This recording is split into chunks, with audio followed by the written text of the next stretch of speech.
네, 안녕하십니까. 요즘 배달 수수료가 계속 오르고 있는데 창업을 하시려는 분들은 어떤 식으로 시작하면 좋을까요? 이 팬데믹 이후에 사실 배달 수요가 늘어난 건 사실이잖아요. 그래서 그 생각보다 작은 지역에서도 배달들이 잘 되는 경우들이 있어요. 예전에는 뭐 한 20만 명 정도는 살아야지, 내가 한 10만 명 정도는 목표로 해야지 약간 배달이 잘 되는 경우가 있었는데 지금은 5만 명만 있는 지역에서도 배달이 잘 되는 경우들이 있거든요. 그래서 그런 5만 명들이 사는 항아리 상권들이 생각보다 꽤 많아요. 그런 아파트 단지들이 꽤 많은 지역들 있잖아요. 뭐, 10,000세대의 아파트 단지들, 20,000세대의 아파트 단지들이 모여있는 곳에서 장사가 잘 되는 경우들이 있기 때문에 그런 그 생활 밀착형 항아리 상권에 테이블 4개에서 6개 정도의 이제 과하지 않은 딱 그런 구조로 한 2인 구조로 운영될 수 있는 그런 매장을 하는 것도 추천드리거든요. 그러니까 배달 음식을 홀에서도 그대로 팔고, 근데 이제 여기서 이제 이런 거를 선택할 때 좀 유의해야 될 부분들이, 이제 국밥이나 김밥 같은 생활 밀착형 상권에서 원래 장사가 잘 되는 업종은 피하는 게 좋아요. 그러니까 아무리 배달 국밥이라도 할매 순댓국 이기기가 쉽지가 않거든요.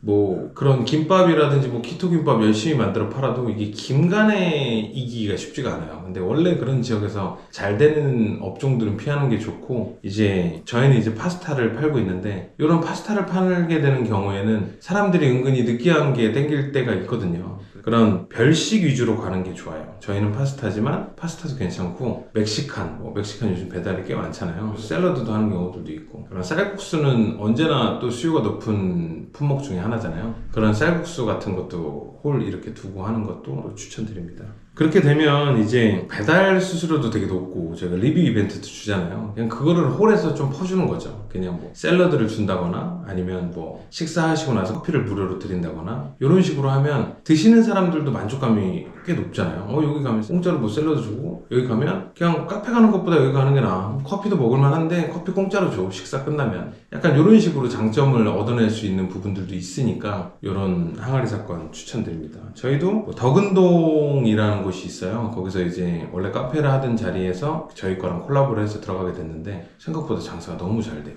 여기서 맛있는 커피도 먹을 수 있고, 그리고 거기 한 3만 세대 정도 되는 아파트 단지들이 모여 있는데, 이게 파스타집이 들어오기가 쉽지가 않잖아요. 근데 이제 배달도 하고 이러다 보니까 이게 들어올 수 있는 수요가 충족이 되는 거고, 주말에는 약간 줄을 쓸 정도로 장사가 좀 잘 되고 있습니다. 이런 상가들에 들어갈 때도, 그러니까 홀매장이라고 해서 인테리어를 막 1억씩 쓰고 이런 것들은 추천드리지 않아요. 그냥 보통 새 건물들이 많거든요, 이런 항아리 상권 지역에서. 그래서 깔끔한 건물로 들어가서 그냥 인테리어는 페인트, 그리고 주방 설비, 배수 빠지는 그 공사, 그리고 가벽 하나 쳐주고, 나머지는 이제 요즘은 온레집 이런 데들도 굉장히 잘 돼 있잖아요. 그래서 뭐 테이블이라든지 그런 스탠드라든지 이런 걸로 이제 포인트를 주면 충분히 공간이 괜찮거든요. 제가 지금 말씀드린 거 간판까지 다 해도 한 2천만 원 정도만 할 수 있으니까, 이렇게 그냥 깔끔한 위주로 그렇게 시공을 하시는 것들을 추천드립니다.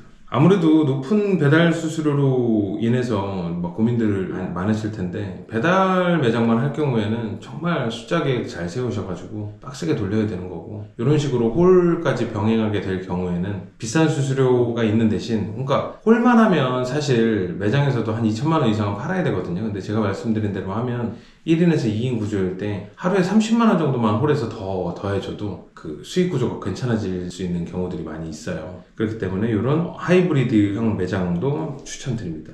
배달 매장만 하시는 분들 같은 경우에는 배달 수익 구조를 잘 짜야 되는데, 식자재 원가는 보통 40% 정도는 돼야 시장에서 경쟁력이 있거든요. 리뷰 이벤트 포함해서. 그렇기 때문에 식자재의 원가는 더 줄일 수는 없는 부분이에요. 그리고 이제 배달 원가, 뭐 배달비라든지 플랫폼 수수료라든지 이런 것들이 이제 그 매출의 25% 정도를 이제 육박하고 있거든요. 그렇기 때문에 이제 65%가 비용으로 나가는 거고, 35%로 나머지들을 충당을 해야 되는데, 고정비를 줄여야겠죠? 임대료를 좀 줄여야 돼요. 임대료하고 전기세, 가스비 이런 걸 다 합쳐서 5% 미만으로, 매출액의 5% 미만으로 전략을 세워야 되고, 그리고 이제 인건비가 또 가장 중요한 부분이잖아요. 요즘 인건비가 좀 많이 오르고 있는데, 인건비를 20% 이하로 설정을 해야 돼요.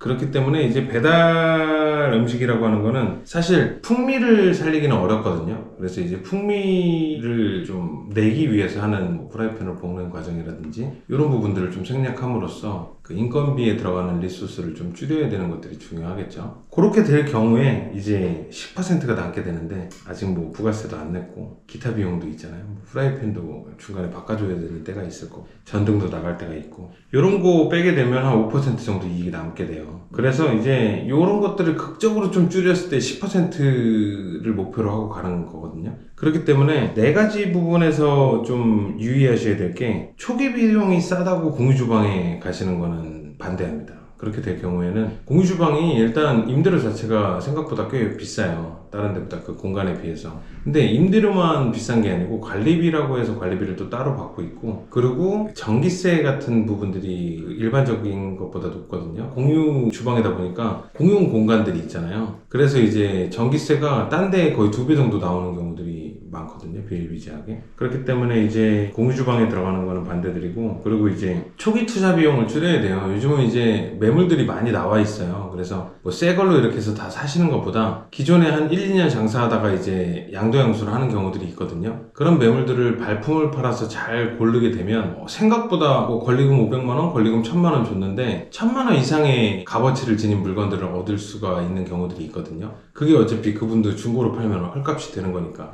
그렇게 해서 이제 주방 설비 돼 있는 곳을 이미 돼 있는 곳을 좀 찾아다니기를 추천드리고 이렇게 해서 최대한 들어가는 초기 비용을 줄여야 돼요. 왜냐면 아까 제가 말씀드렸던 10% 목표로 하는 거에 감가상각 같은 거는 포함되어 있지 않거든요. 그래서 초기 비용이 많아지면 많아질수록 이게 사업성은 없게 되는 거니까 그런 거는 좀 추천드리고 그리고 이제 배달 매장은 사실 오토 창업이나 사장님이 일을 안 하는 매장들은 지금 제대로 굴러갈 수가 없어요. 그런 매장들은 5% 수익도 안 납니다. 어려워요, 되게. 그래서 그런 분들이 반대드리고 자기 인건비 플러스 10% 갖고 가는 거를 목표로 그렇게 해야 돼요. 그리고 그렇게 되려면 네 번째로 예로부터 배달 매장들은 대체로 24시간을 하는 경우들이 많았어요. 그게 24시간 하게 되면 임대료 부분도 어차피 야간에 돈 더 내는 거 아니잖아요. 그리고 광고비 같은 것도 울트라콜 24시간 돌리면 광고비도 좀 세이브가 되면서 이 아까 제가 말씀드렸던 10% 수익을 얻는데 훨씬 더 시너지가 나게 될 수 있는 거죠. 그리고 새벽에 들어오는 사람들도 생각보다 리뷰들을 많이 남겨주셔서 계속 선순환 구조가 이루어질 수가 있어요.